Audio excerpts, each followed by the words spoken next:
A lot of people don't like my comedy. A lot of white people don't like my comedy. A lot of white people say this to me.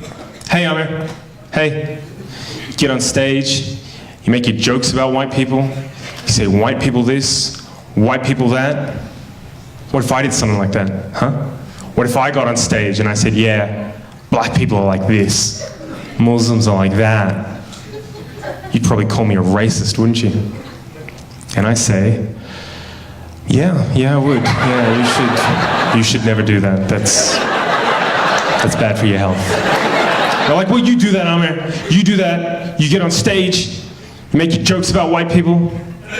Don't you think that's a kind of racism? Don't you think that's dun dun dun?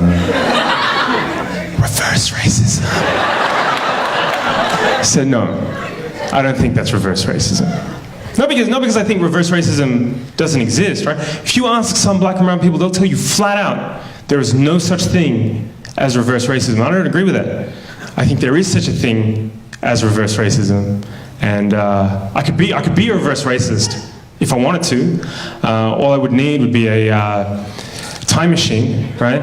And what I'd do is I'd get in my time machine, I'd go back in time to before Europe colonized the world, right? And I'd convince the leaders of Africa, Asia, the Middle East, Central and South America to invade and colonize Europe, right? Just occupy them, steal their land and resources, set up some kind of like, I don't know, trans-Asian slave trade where we exported white people to work on giant rice plantations in China.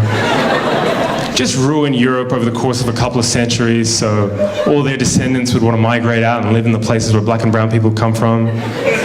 But of course, in that time, I'd make sure I set up systems that privilege black and brown people at every conceivable social, political, and economic opportunity. The white people would never have any hope of real self-determination.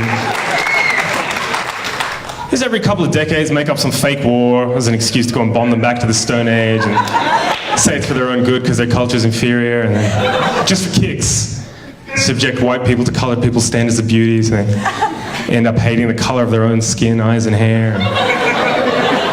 If, after hundreds and hundreds and hundreds of years of that, I got on stage at a comedy show and said, hey, what's the deal with white people? Why can't they dance? That would be reverse racism.